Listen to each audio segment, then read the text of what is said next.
Ito guys yung ating amplifier na tinutroubleshoot kanina, no? Yung mayroon tayong unang video para sa troubleshooting ng mga transistor.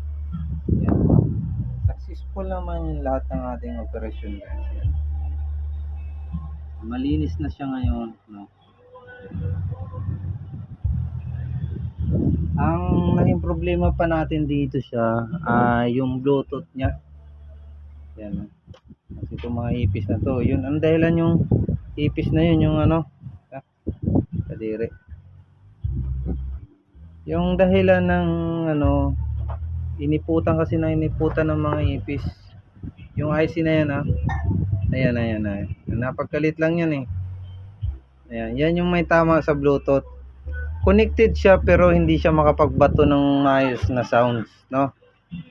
Pero makaka ano naman kasi marami naman input dito, pwede mag-input sa dito. Kaso lang hindi na Bluetooth, no? Pero makakapag-radyo pa rin, no? Lagay natin dito.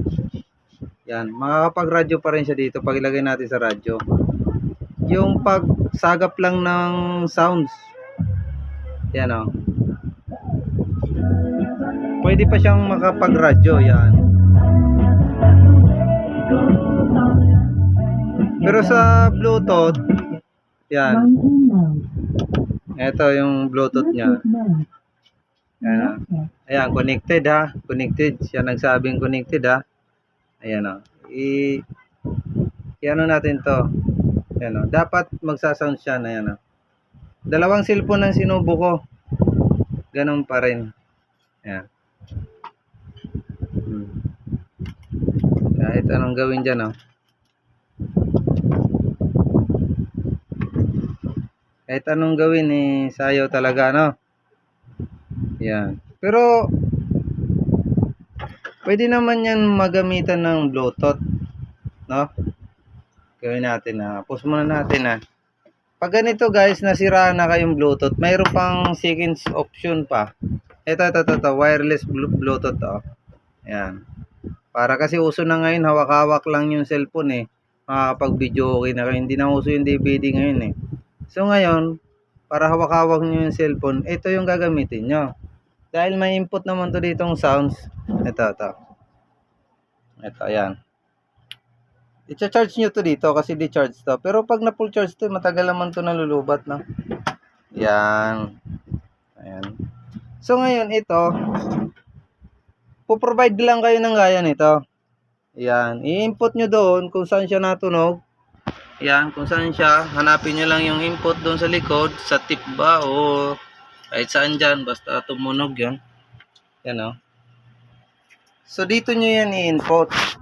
Muna. I-input muna natin. Ito guys. Pag nasiraan kayo ng Bluetooth, ganito lang gagawin. Bibili lang kayo nitong wireless. Yan. Para kahit sa cellphone lang magagamit nyo. Yan, ganyan Saan man lang siya.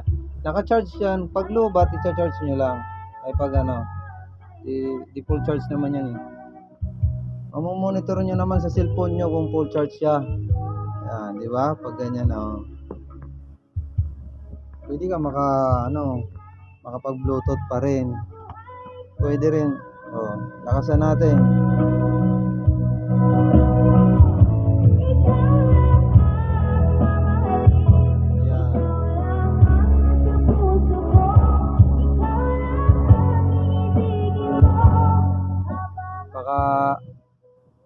Baka maano tayo, tawag to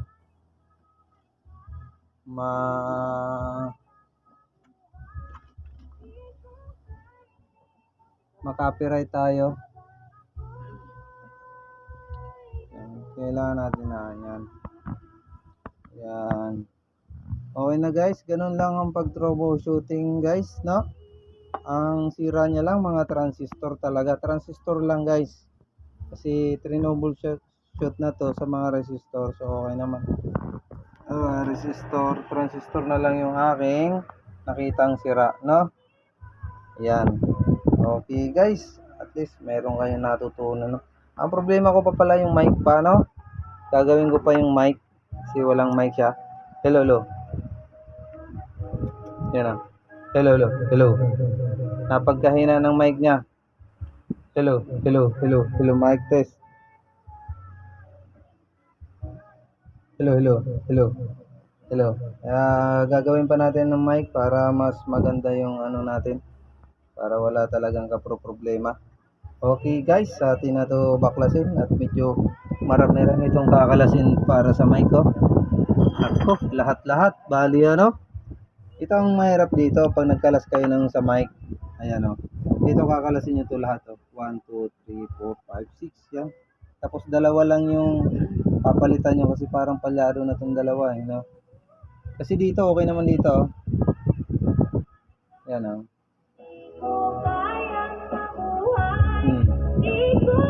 Papangsyo naman. Pati balance, okay naman. Dito, parang volume lang talaga yung sira. Kasi yung eco, nagpapangsyo naman. Pero palitan na natin yan parehas para nagpapaganda kasi sa pagkanta yung ating mic. Kasi kung mahina yung balance ng mic natin, pangit. No? Kaya atin na yan. Okay, let's go. Ayusin na natin to at gagamitin na to ng mayari sa linggo.